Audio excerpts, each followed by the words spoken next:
Hi all, welcome back. So आज आपण बनवणार आहे भोपळाची कटलेट. तो त्यासाठी भोपळा धुवून त्याला साल काढून अशी तुकडे करून ठेवला. एक गाजर आणि एक शिमला मिरची होती ते, आणि थोडं कोथिंबीर आणि आलं, कढीपत्ता.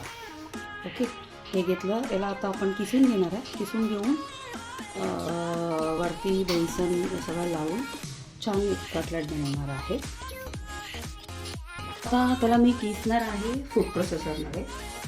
मी रिसेंटली फिलिप्सची फूड प्रोसेसर घेतली आहे.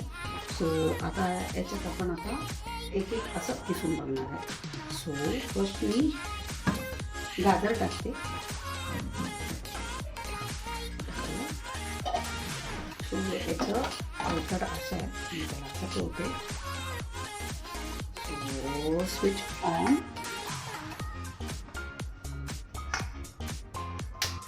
ऑन केलं. सो आता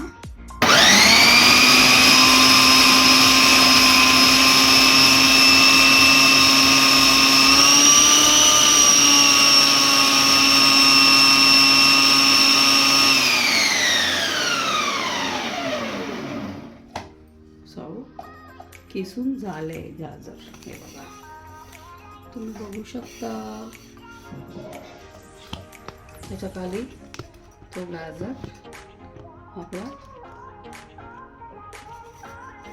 हे होतो. आणि आता भोपळा पण टाकणार आहे मी त्याच्यात.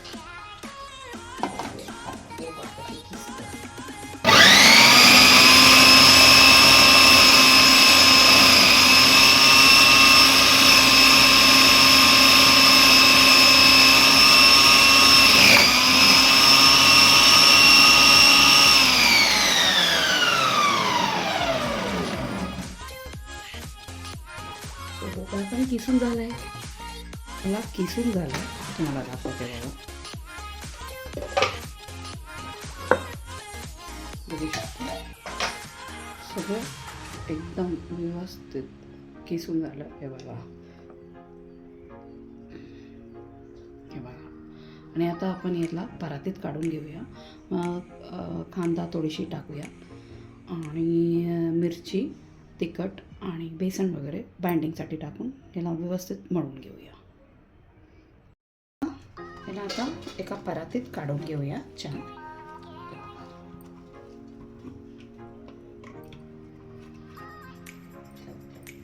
काढून घेतलं. आणि याच्यात आता आपण थोडं बेसन, सगळं बाकी इन्ग्रेडियंट्स आता ॲड करणार आहोत याच्यात. सो आता याच्यात थोडंसं कोथिंबीर, कांदा आणि मिरची वगैरे एकत्र घेऊन आपलं याच्यात मी बारीक करून घेतलं.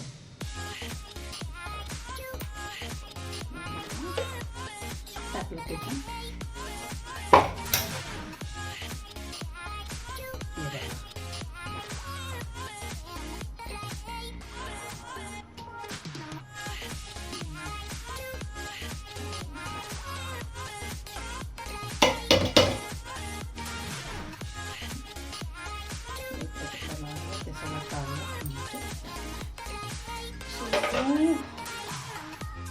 आता याच्यात 1 कप बेसन ॲड करते.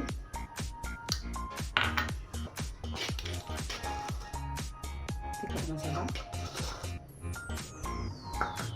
हळद, थोडंसं कलर मसाला. बस याला चांगलं आता मिक्स करून घ्यायचं. हे बघा, पाणी बिणी नाही टाकायचं.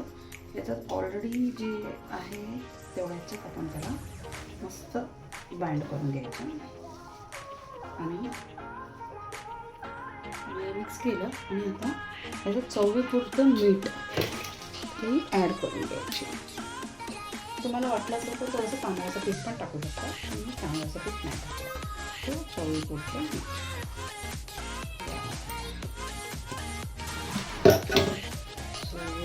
बेसन होता ते पूर्णपणे मी वापरून घेतले होते. थोडं हवे तर इथे मी बेसन काढून ठेवलं. मग हे थोडंसं नंतर मी ॲड करेन. आता पहिला याला मिक्स करते मी.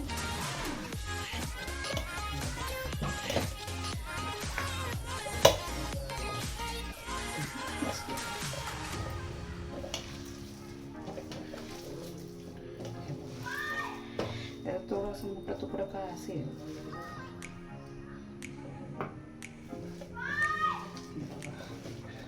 बघू शकता. मस्त एक डाऊ सारखं आलं आहे बघा. हे बघा अशी अशी एक हातात पकडलं की अशी एक डाऊ सारखं यायला पाहिजे. हो मला थोडंसं असं वाटतं हे पातळ होईल, त्यामुळे तो उरलेली बेसन पण ह्याच्यात मी ॲड करून घेते.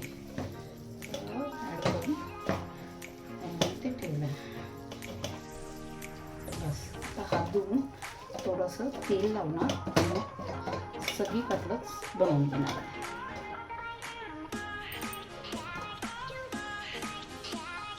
आता तर तेल आता मी हे करून घेतलं असं आणि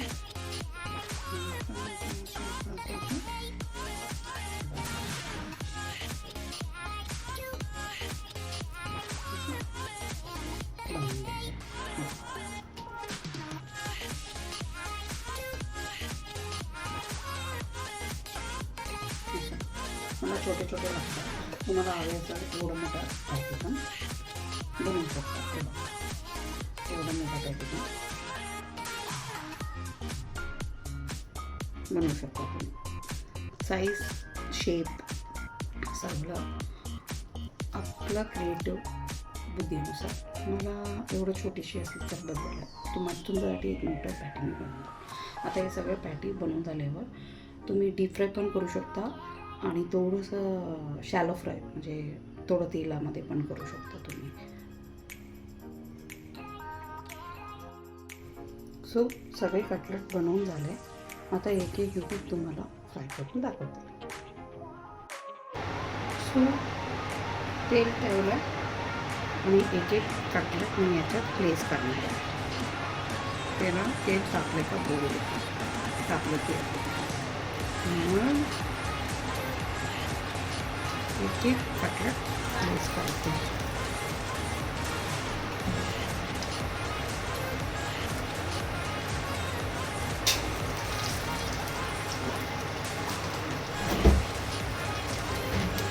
तेल सिंगल ठेवायचं आणि हळूहळू एक एक कटलेट प्लेस करायचं.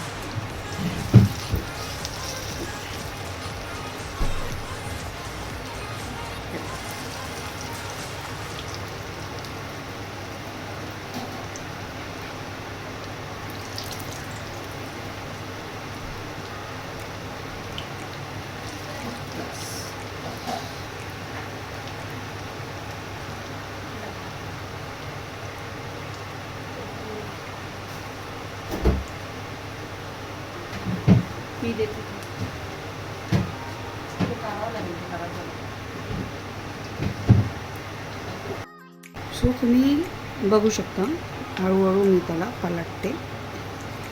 हलकाच पलटावा लागेल. दुसरा साईड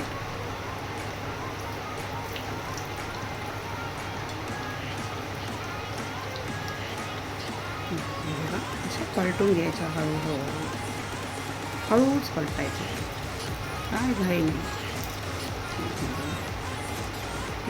ह्याला हळूच पलटून घ्या. बस सिम मध्यम आगेवर फ्राय करून घ्यायचे.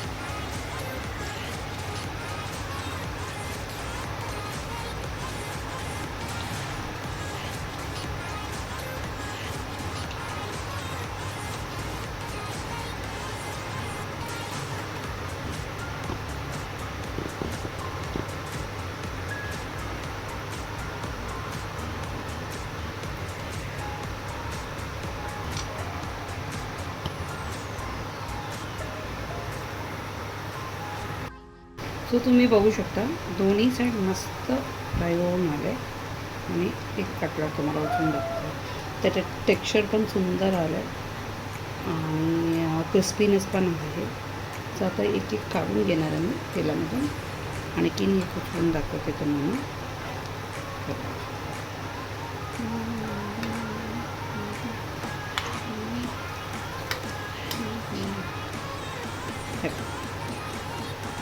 टेक्स्चर सुंदर आलं.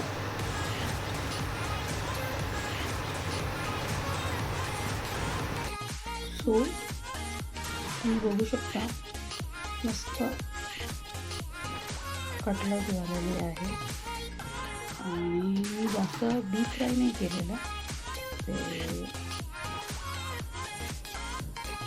तुम्ही बघू शकता आणि तुम्ही सोडून पण बघू शकता ते बघा